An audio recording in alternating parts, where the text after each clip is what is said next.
And it's just the audio? No, it's audio and video. Gotcha. Okay. All right. So we are live. We are live here. I am Liz from the Birdhouse. I am live here from Rochester, and we are joined today by Matt Young of the Finch Research Network, right?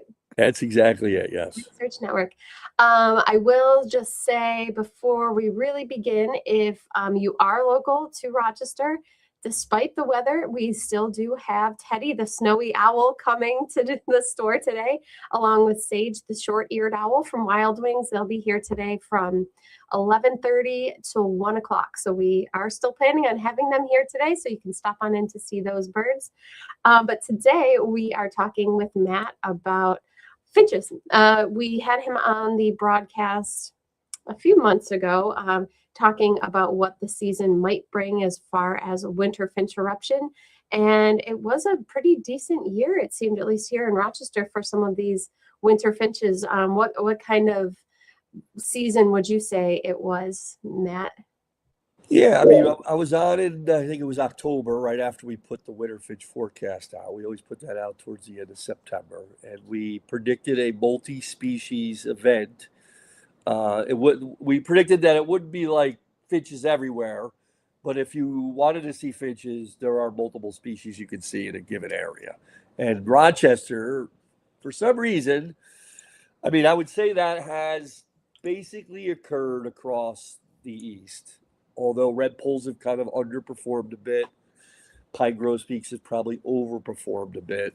Everything else has been pretty spot on. But back to Rochester, that general vicinity always seems to get in on a little bit more fun than much of the rest of the southern half of the state. I always kind of consider Rochester the southern half of the state compared to the Adirondacks, Mhm. in that you always have, there's always pine grosbeaks that settle in to that Webster Park, Yeah. Mendon Ponds area. They did it again this year. They're the only one. It's the only reliable place that's at least, consistently seems to get these birds in eruption years along the lakeshore.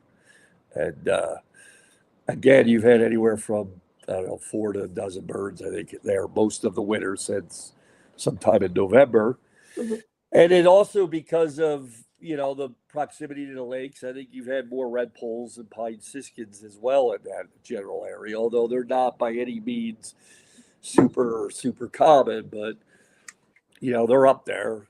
Evening grosbeaks are a little bit interesting when it comes to the lake plain. You get them in movements, but you almost have to get away from the lake shore a little bit to get to the bigger numbers because they like more of the hill towns with feeders, and that's it's really been a really good evening grosbeak invasion this year for New York State. In fact, I was just talking to a PhD student I'm working with on how it relates to the last few evening grosbeak eruptions. And we erupted we not erupted we predicted an eruption of evening grosbeaks in the Northeast with them making it down to the Mid Atlantic, and that has basically happened. But one thing I would say that is unique to this eruption is the center of abundance of the sightings for this eruption seems to be in New York this Hmm. year. Not necessarily the Rochester area, but I was just up in the Adirondacks. I gave a keynote speak. I was the keynote speaker for the NYSOA, which is the New York State Ornithological Association's winter weekend. And, there are evening grosbeaks everywhere up there. There are a lot of evening grosbeaks once you get away from the lakeshore, particularly from Rochester eastward. There's big flocks. I live in Cortland, New York, and there are several hill towns within a half an hour of me. You could go and see, 30 to 80 evening grosbeaks right now at feeders.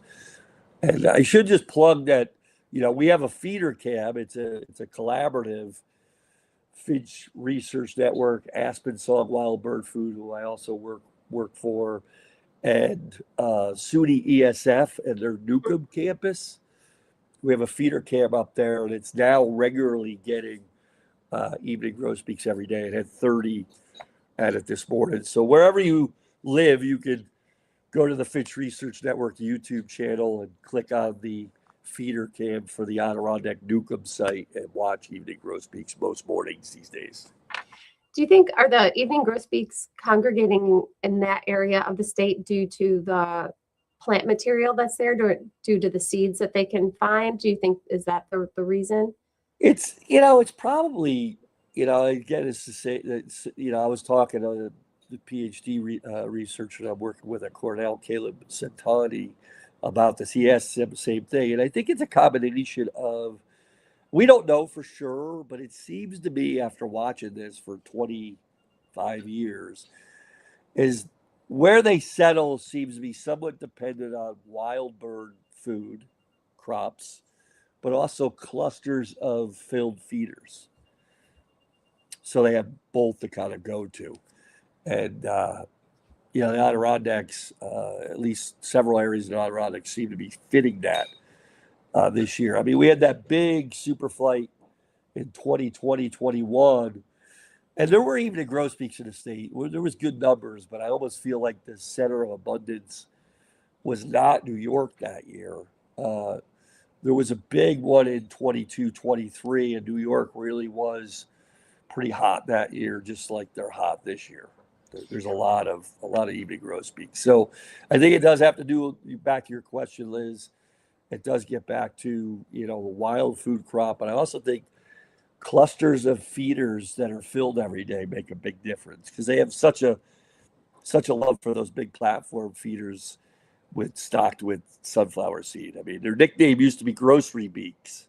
I've never heard that before. Yeah, grocery That's beaks. funny. There's a good reason for that, obviously. And they seem to like the same kind of things that cardinals prefer, right? Like sunflower seed and safflower, things like that. Is that right? They do. The Aspen Song Wild Bird Food Cardinal mix, or any of the mixes out there that have a high percentage of black oil sunflower seed and safflower, but also striped. I mean, cardinal and evening grosbeak are two of the species that have a strong enough bill to get it in the striped sunflower as well, the gray striped. Where the littler finches, we all know, like, black oil sunflower seed is like, it's the lifeline of the industry in a lot of ways. They call it boss, for black oil sunflower seed. And it's the universal seed. Everybody loves it, pretty much. But the gray, not everybody can get it as seed because it's larger and a thicker shell. But evening grosbeak and cardinals can. So as far as the eruption seasons go, it seems like they start around, you said October, November or so. And when do they start going back up north, and how far north do some of these finches go? Yeah, so we always put the forecast out. We try to make it a forecast, so it's on the early side of things. So it's predictive, and it, like you said, it starts in earnest really from about mid-October to mid-November. Believe it or not, the return flight starts for pine grosbeak around March 1st. So it's not that far away. And pine grosbeak and red poles, it does extend into April. But pine grosbeak being one of the most northern of the winter finches, it starts the return flight, like I said, March 1st. So that starts really for pine grosbeak around March 1st. Then towards the latter half or the middle to latter half of March, some of those evening grosbeaks and red poles that might be to the south of us. Now, there's not many red poles to the south of us this year, but there are some evening grosbeaks to the south of us. They'll start returning back north, but that flight for red poles, the return flight really is from somewhere late March to the middle of April. Evening grosbeaks is more prolonged. It's really from about middle of March to the middle of May. So it's pretty prolonged. Purple finch too is pretty prolonged. Similar. And they go up pretty far north, up into the tundra. Is that where they're breeding, kind of their breeding range for some of these birds? Or yeah, red pole's the most north because they really do breed out into like open tundra. Pine grosbeak really likes that northern boreal forest or stunted forest. So they're a little bit further south than red pole, but those are the two most northern of the finches. And yeah, they're going way up there. I mean, I was at Tyler Orr, who's the finch forecaster for the Finch Research Network, and I work closely with him on putting the forecast out every year. We got up to about the 50th north latitude not this past August, but August 2024, to the point where we had pine grosbeaks on the breeding ground. So 50th north latitude, you get into pine grosbeaks breeding. And are these birds primarily all seed eaters, or do they switch their diet to more insects in the spring and summer during breeding and migration? And that's a great question. So they are all seed eaters. Some of them more conifer seed eaters like crossbills. Some are more birch, alder, catkin eaters like red poles. Some are, maple seed eaters like evening grosbeaks. Some of them do specialize, though, on spruce budworm outbreaks in the boreal forest. So that's a native, naturally occurring cyclical caterpillar that defoliates part of the balsam fir and spruce trees in the boreal. And it's, when you get these outbreaks, which again are naturally occurring, it's not a non-native thing. It is kind of considered a pest in some ways because it can do damage to the trees. And a lot of agencies and provinces will treat these big budworm outbreaks. But grosbeaks, evening grosbeaks, purple finches, pine siskins, and really all of the finches and lots of different warbler species will opportunistically feed their young these budworms during the nesting season because it's a super abundant, slow, high protein food that they can feed their young, and really these outbreaks become baby making factories for birds across the world. If there's a really big outbreak, do you know if there's any correlations between the success and how many young are successfully fledged as opposed to a sparse year of budworms? Yeah, these budworms will go on for sometimes a decade or two, but yeah, they we know that evening grosbeak numbers to some degree, as I'm a co-lead of the International Evening Grosbeak Road to Recovery Project with David Yeti at Western Pennsylvania Conservancy. We tag and ban grosbeaks across the country, and I do a lot of outreach, and I'm always talking about the project.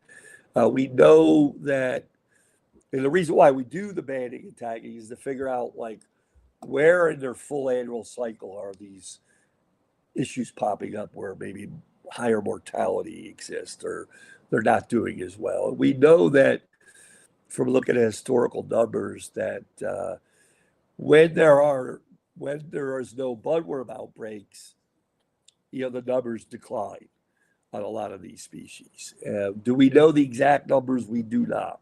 But we do know that they are tied to these budworm outbreaks and the cyclical nature of the population dynamics, particularly with evening grosbeak and purple finches. You just mentioned the Evening Grosbeak Road to Recovery. That's an initiative, it sounds like, that you're involved in. Are there certain things that people can do in their own backyards, or things that they can plant to help encourage evening grosbeak or encourage their conservation? Because I know they have been in pretty severe decline. Yeah, 90% over the last 50 plus years. They might be on a slight increase here with the budworm outbreaks that have been going on the last 10 years. But, one of the things, we have Finch Research Network, and David and I and a few of us have been, we have a few iNaturalist projects around this particular, evening grosbeak working group, which is about 70 of us, 80 of us in this international working group. We have a evening grosbeak foraging project at iNaturalist, which is kind of like eBird. We also have a bird collision iNaturalist project that we just started. And then also we have the Finch forecast, which, includes evening grosbeak. And anybody can help with these things. The biggest thing evening grosbeak is interesting because it's just mainly a boreal breeder. I mean, it does breed in small numbers in the Adirondacks. It's a very secretive breeder on the breeding grounds, but it's this gregarious bird that comes to our backyards every few years for the lucky ones. And it creates a lot of buzz. Yeah. And the biggest thing is just making sure, you keep your feeders clean. Finches are susceptible to transmission of disease because they're flocking nature. Mm-hmm. And then also keeping the feeders, 20 feet beyond windows. Because they're also susceptible because of their flocking nature, you get 30, 40, 50, 100 at a feeder. You just want to make sure you try to give them the best, keep your feeders full, keep them clean, keep them a safe distance away from your windows so they don't smack themselves senseless, really is what it comes down to. Do you know if putting up any kind of decals, if that can help, even if the feeders are closer, if you have your feeders closer than 20 feet to the window, does that help? So like under that 5 feet isn't bad because it can't pick up that critical speed. But things like, Feather Friendly and Window Alert have decals you can put up on your windows that are, not that expensive. Some of them are patterns, like dot patterns or square patterns. Some of them are decals that you can put up. And really what it comes down to is like the birds, when they flush, they don't see windows as windows. They see it as a pathway that they can fly through. Mm-hmm. And what the decals and these patterns do is it gives them, and also you can put up netting. Netting is also another one you can put up.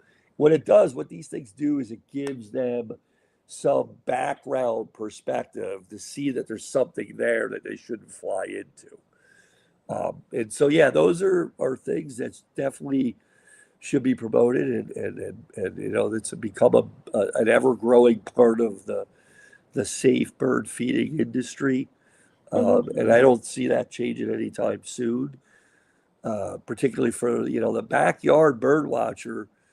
Things like the McCormick building in Chicago made news here a couple of years ago when there was a big night migration that came through. And, that building is a lot of glass right in Chicago, led to several thousands of birds, or at least a few thousand birds. They've upgraded everything there, and it's made a difference already. Mm-hmm. But for the backyard bird watcher, if you do see a bird that is, that has hit a window, please put it into our iNaturalist window collisions project, which you can do a search. So iNaturalist has, I know Audubon at one point was doing one too. So if you do find a bird that unfortunately had a window strike, you can submit it to iNaturalist. Yes, put it into our iNaturalist. Just you could search for Evening Grosbeak Window Collision Project. We just started this a couple months ago, and you can put the data in there because we're trying to collect data on this topic. Is it just for evening grosbeak window collisions, or is it all? It is. We kind of centralized it just to evening grosbeak. At first, we were going to do all finches, but we just said, let's do evening grosbeaks for now because they're, it's such a, like I said, there's only 6 road to recovery species in the official road to recovery program, which is kind of a program that's spun out of Partners in Flight. I don't know if people have heard of Partners in Flight, which are these regions that have conservation priorities. And like I said, evening grosbeak was chosen as one of 6 species because of the decline, and also I think because of their popularity. And all the species on the road to recovery, are they all birds? Are they all Yes, species? yes, yeah. It's the Gotcha. Evening Grosbeak, yeah. And you can Google that too, Evening Grosbeak Road to Recovery Project, or just Road to Recovery Project. There's, Finch Research Network has a website page dedicated to it. Western Pennsylvania Conservancy has a page dedicated to it. So does the Road to Recovery, the actual main page that is maintained by the people that run that whole initiative. They also have a page on it. So there's a lot going on. We get a lot going on, and it's exciting. Yeah, it sounds like it. And for those people who aren't familiar with iNaturalist, I would say it's very similar to eBird, but you can log everything that you see from plants to insects to just any kind of animal. Anything. Pretty Yeah. cool. Yeah, it's very cool. Very, very cool. So, uh, yeah. So, I mean, that's what I suggest. I mean, moving forward here, I think we're going to, I don't know if you have any other questions, but I think, moving forward here, yeah, we'll start. It's been a multi-species event. It certainly hasn't been finches everywhere. We didn't say there would be, but, Mhm. if you want to find finches this year, you certainly can go out and find it if you search, look at the eBird maps around my house. There's also been a pretty good Red Cross bill movement into the state forest south of the Lake Plain this year. Hmm. And it sounds like they're just starting to breed down here around my house. I know there's a couple spots out in the western kind of Finger Lakes Highlands where they've been found as well. So yeah, they're out there. You just got to do a little searching for them and a little digging. But it's been a good year. It always cheers up. It's been cold, as you said. I woke up this morning. It was 1 Yeah. at my house. It is now 6 below. Woo. Okay. Oh, it went down. Yeah, we're actually the Arctic air mass that has come in has the bulk of it is actually, even though typically you think you're going to rise a little bit during the day, we are Mhm. actually. I think we are supposed to come back out of the -6 a little bit, but I think our high probably occurred at midnight last night. Oh boy. So the Wild. next Yeah. the next 2 days are going to be pretty wicked, and it's awesome that you're having short-eared owl, and snowy owl. Yeah. We've had down in the Finger Lakes. There's been a snowy owl that's pretty reliable, and in Buffalo, I know they've had some snowy owl, and the short-eared owls are pretty reliable this year too in Well, certain spots. So, you're having one at the store today, though. oh, at the store, yes, yes, Yeah, yeah, I'm trying to help you out here. yeah, absolutely, yeah. So we have you can see both in the wild locally, Yes. or you can come to the birdhouse today. Starting at 11:30, we will have a snowy owl and a short-eared owl here from Wild Wings until 1 o'clock. So you And can they're come inside, eruptive see too. more. What's that? They're eruptive like finches. They're following these rodent populations more. So Both the snowies and short-eareds, or yeah, more?